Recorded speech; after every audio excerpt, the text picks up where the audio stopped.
ಆತ್ಮೀಯ ಬಂಧುಗಳೇ, ಮಹಾಭಾರತ ಭೀಷ್ಮ ಪರ್ವ, ಇದರಿಂದ ಶ್ರೀಮದ್ ಭಗವದ್ಗೀತಾ ಪುರುಷೋತ್ತಮ ಯೋಗವನ್ನು ತಿಳ್ಕೊಳ್ತಾ ಇದ್ವಿ.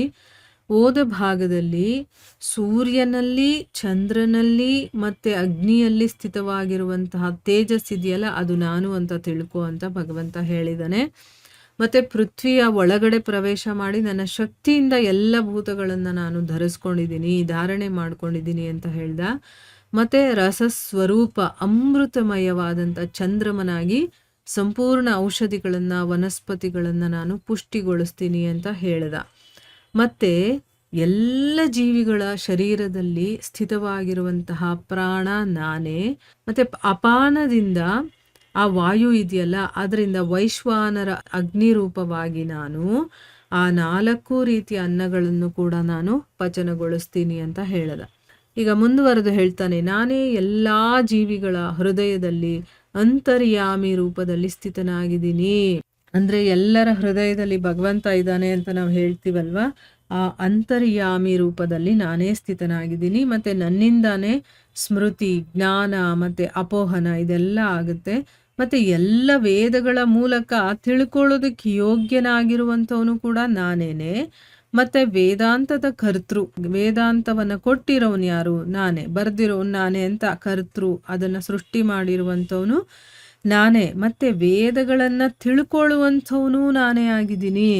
ಇಲ್ಲಿ ನಾನು ಅನ್ನೋದು ಸಪ್ರೇಟಾಗಿ ನಾವು ಯಾರೂ ಇಲ್ಲ. ಆ ವೇದಗಳನ್ನು ತಿಳ್ಕೊಳ್ತಾ ಇರುವಂಥವನು, ಅಂದರೆ ಈಗ ನಾನು ಹೇಳ್ತಾ ಇದ್ದೀನಿ ಅಂತ ನಾನು ಹೇಳ್ತೀನಲ್ವಾ, ಹೇಳ್ತಾ ಇರುವಂಥವನು ಅವನೇ. ಕೇಳ್ತಾ ಇರುವಂಥ ನೀವು ಅಂತ ನಾನು ಏನು ಹೇಳ್ತೀವೋ, ಆ ಕೇಳ್ತಾ ಇರುವಂಥವನು ಅವನೇ. ಕೇಳ್ತಾ ಇರುವಂತಹ ವಿಷಯವೂ ಅವನೇ. ಮತ್ತು ಆ ಕೇಳೋದ್ರಿಂದ ನಮಗೇನು ಪ್ರತಿಫಲ ಬರುತ್ತೋ ಅದು ಅವನೇ. ಅಂದರೆ ಎಲ್ಲವೂ ಅವನೇ ಆಗಿದ್ದಾನೆ. ನೋಡಿ, ಇದು ತುಂಬಾನೇ ಗೂಢವಾಗಿರುವಂಥ ವಿಷಯಗಳು. ವೇದಾಂತದ ಕರ್ತೃ ಯಾರು? ಭಗವಂತನೇ. ವೇದವನ್ನ ತಿಳ್ಕೊಳ್ಳುವಂಥವನು ಯಾರು? ಅದು ಅವನೇನೆ. ಈ ಜಗತ್ತಿನಲ್ಲಿ ನಾಶವಂತ ಮತ್ತೆ ಅವಿನಾಶಿ, ಈ 2 ರೀತಿಯ ಪುರುಷರು ಇದ್ದಾರೆ. ನಾಶ ಆಗುವಂಥವ್ರು ಇದ್ದಾರೆ, ಅವಿನಾಶಿ ಆಗಿರುವಂಥವ್ರು ಇದ್ದಾರೆ. ಇದರಲ್ಲಿ ಸಂಪೂರ್ಣ ಭೂತ ಪ್ರಾಣಿಗಳ ಶರೀರ ಇದೆಯಲ್ಲ, ಅದು ನಾಶ ಆಗುವಂಥದ್ದು. ಈಗ ನಾಶವಾಗುವಂಥದ್ದು ಯಾವುದು, ಅವಿನಾಶಿ ಯಾವುದು ಅನ್ನೋದ್ರ ಬಗ್ಗೆ ಹೇಳ್ತಾ ಇದ್ದಾನೆ. ಈ ಜಗತ್ತಲ್ಲಿ ನಾವು ಶರೀರ ಅಂತ ಯಾವ ಶರೀರ ಇದೆಯೋ, ಅದೆಂಥ ಪ್ರಾಣಿ, ಪಕ್ಷಿ, ಮನುಷ್ಯ ಏನೇ ಆಗಿರಬಹುದು, ಆ ಶರೀರ ಇದೆಯಲ್ಲ ಅದು ನಾಶ ಆಗುವಂಥದ್ದು. ಆದರೆ ಜೀವಾತ್ಮ ಅವಿನಾಶಿ ಅಂತ ಹೇಳ್ತಾರೆ. ಇವರಿಬ್ಬರಿಗಿಂತ ಉತ್ತಮ ಪುರುಷ ಬೇರೆನೇ ಆಗಿದ್ದಾನೆ, ಇನ್ನೊಬ್ಬ ಇದ್ದಾನೆ. ಅವನು ಯಾರು ಅಂತಂದ್ರೆ, ಅವನು ಈ 3 ಲೋಕಗಳಲ್ಲಿ ಪ್ರವೇಶ ಮಾಡಿ ಎಲ್ಲರ ಧಾರಣೆ ಪೋಷಣೆ ಮಾಡ್ತಾನೆ. ಮತ್ತೆ ಅವಿನಾಶಿ ಪರಮೇಶ್ವರ ಮತ್ತೆ ಪರಮಾತ್ಮ ಅಂತ ಕೂಡ ಹೇಳಿದ್ದಾರೆ ಅವನನ್ನ. ಅವಿನಾಶಿ ಪರಮೇಶ್ವರ ಪರಮಾತ್ಮ ಅಂತ ಯಾಕೆ ಅಂತಂದ್ರೆ, ನಾನು ನಾಶ ಆಗುವಂತಹ ಜಡವರ್ಗ ಕ್ಷೇತ್ರದಿಂದ ಸರ್ವತಾ ಅತೀತನಾಗಿದ್ದೀನಿ. ಇದರಲ್ಲಿ ಜಡಕ್ಕೆ ನಾನು ಸಂಬಂಧನೇ ಪಟ್ಟಿಲ್ಲ. ಯಾಕಂದ್ರೆ ಜಡವರ್ಗನೇ ಯಾವಾಗಲೂ ನಾಶವಾಗುವಂಥದ್ದು. ಆ ಜಡವರ್ಗಕ್ಕೆ ನಾನು ಅತೀತನಾಗಿದ್ದೀನಿ. ಮತ್ತೆ ಮಾಯೆಯಲ್ಲಿ ಸ್ಥಿತವಾಗಿರುವಂತಹ ಅವಿನಾಶಿ ಜೀವಾತ್ಮನಿಗಿಂತ ನಾನು ಉತ್ತಮನಾಗಿದ್ದೀನಿ. ಈಗ ನಾವೆಲ್ಲ ಜೀವಾತ್ಮರು ಅಂತ ಹೇಳ್ಕೊಳ್ತೀವಲ್ವಾ, ಈ ಶರೀರದಲ್ಲಿ ನಾವಿದ್ದೀವಿ. ನಮಗಿಂತ ಉತ್ತಮನಾಗಿರುವಂಥವನು ಭಗವಂತ, ಅವಿನಾಶಿ ಅವನು. ಅದಕ್ಕೋಸ್ಕರನೇ ಲೋಕದಲ್ಲಿ ಮತ್ತೆ ವೇದಗಳಲ್ಲೂ ಕೂಡ ಪುರುಷೋತ್ತಮ, ಪುರುಷರಲ್ಲಿ ಉತ್ತಮ ಅನ್ನುವಂಥ ಹೆಸರಿನಿಂದ ನಾನು ಪ್ರಸಿದ್ಧನಾಗಿದ್ದೀನಿ ಅಂತ ಅಂದ್ಬಿಟ್ಟು ಇಲ್ಲಿ ಹೇಳ್ತಾ ಇದ್ದಾನೆ.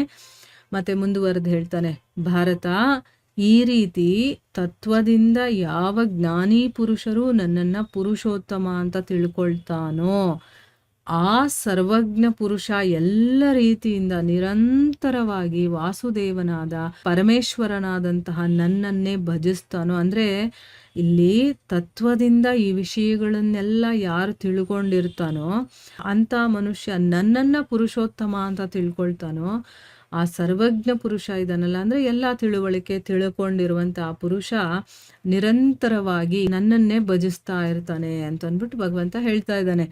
ಯಾರಿಗೆ ತತ್ವ ಅರ್ಥ ಆಗ್ಬಿಟ್ಟಿರುತ್ತೋ ಅವರಿಗೆ ಭಗವಂತ ಯಾರು ಅಂತ ಗೊತ್ತಾಗಿರುತ್ತೆ. ಸೊ ನಿರಂತರವಾಗಿ ನನ್ನನ್ನೇ ಭಜಿಸ್ತಾ ಇರ್ತಾನೆ.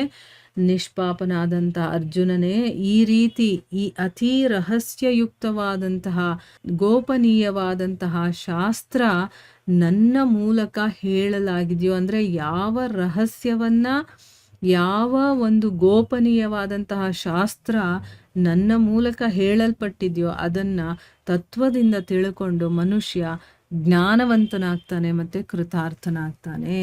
ಭಗವದ್ಗೀತೆಯನ್ನು ನಾವು ಯಾಕೆ ತಿಳ್ಕೋಬೇಕು ಅಂತಂದರೆ, ಸೃಷ್ಟಿ ಅಂದರೆ ಏನು, ಭಗವಂತ ಅಂದ್ರೇನು, ಆತ್ಮ ಅಂದ್ರೇನು, ಪರಮಾತ್ಮ ಅಂದ್ರೇನು, ಜೀವಿ ಅಂದ್ರೇನು, ಪ್ರಕೃತಿ ಅಂದರೆ ಏನು, ಇದೆಲ್ಲದರ ಬಗ್ಗೆ ನಮಗೆ ತತ್ವದಿಂದ ತಿಳಿಬೇಕು, ಜ್ಞಾನ ಅರಿವು ಬರಬೇಕಲ್ವಾ. ಸೊ ಈ ಭಗವದ್ಗೀತೆಯನ್ನು ಓದಿದಾಗ ನಮಗೆ ಇವೆಲ್ಲ ವಿಷಯಗಳು ಗೊತ್ತಾಗುತ್ತೆ. ಭಗವಂತ ಸ್ವಯಂ ಎಲ್ಲವನ್ನ ಫುಲ್ಲು ಡೀಟೇಲಾಗಿ ಬಿಡಿಸಿ ಹೇಳಿದ್ದಾನೆ. ತತ್ವದಿಂದ ಇದನ್ನ ತಿಳ್ಕೋಬೇಕು ಅಂತಲೂ ಹೇಳಿದ್ದಾನೆ.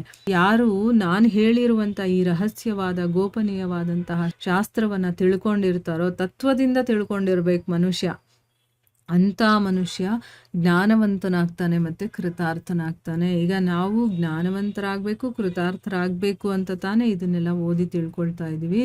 ಸೊ ಅದಕ್ಕೆ ತುಂಬ ಇಂಪಾರ್ಟೆನ್ಸ್ ಕೊಡಬೇಕು. ನಾವು ತುಂಬ ನೆಗ್ಲೆಕ್ಟ್ ಮಾಡ್ತೀವಿ ಧರ್ಮಗ್ರಂಥಗಳನ್ನು ತಿಳ್ಕೊಳ್ಳೋದ್ರಲ್ಲಿ, ಜ್ಞಾನವನ್ನು ತಿಳ್ಕೊಳ್ಳೋದ್ರಲ್ಲಿ ನಾವು ಕೊನೆಯ ಸ್ಥಾನವನ್ನು ಕೊಟ್ಟಿದ್ದೀವಿ. ಆದರೆ ಮೊದಲನೇ ಸ್ಥಾನ ಜ್ಞಾನಕ್ಕೆ ಕೊಡಬೇಕು ನಾವು.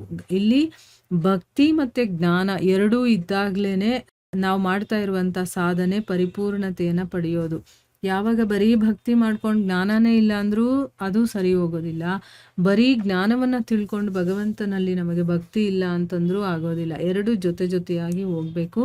ಭಕ್ತಿ ಅಂತಂದ್ರೆ ಏನು? ಭಗವಂತನನ್ನು ಪ್ರೀತಿಸೋದು ಅಷ್ಟೇ.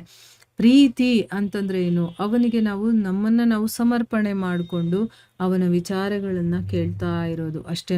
ಅದು ಮಾಡ್ತಾ ನಮ್ಮಲ್ಲಿ ಆ ಗುಣಗಳು ಒಂದೊಂದಾಗಿ ಪರಿವರ್ತನೆ ಆಗ್ತಾ ಶುದ್ಧ ಸತ್ವಕ್ಕೆ ನಾವು ಹೋಗೋದಕ್ಕೆ ಸಾಧ್ಯ ಆಗುತ್ತೆ. ಆಮೇಲೆ ಆ ಜ್ಞಾನ ತಿಳುವಳಿಕೆ ಅನ್ನೋದು ಭಗವಂತನ ಕೃಪೆ ಇಲ್ಲದೆ ನಮ್ಗೆ ಆಗೋದಿಲ್ಲ. ಯಾವಾಗ ಅವನಲ್ಲಿ ನಮಗೆ ಪ್ರೀತಿ ಹೆಚ್ಚಾಗ್ತಾ ಹೋಗುತ್ತೋ, ನಾವು ಶರಣಾಗತಿ ಆಗುವಂಥ ಒಂದು ರೀತಿ ಅಥವಾ ನಾವು ಶರಣಾಗತಿ ಯಾವ ಮಟ್ಟಕ್ಕೆ ಹಾಕ್ತಾ ಇದ್ದೀವೋ ಅದರ ಪ್ರಕಾರವಾಗಿ ಅಲ್ಲಿ ಚೇಂಜಸ್ ಆಗ್ತಾ ಹೋಗುತ್ತೆ.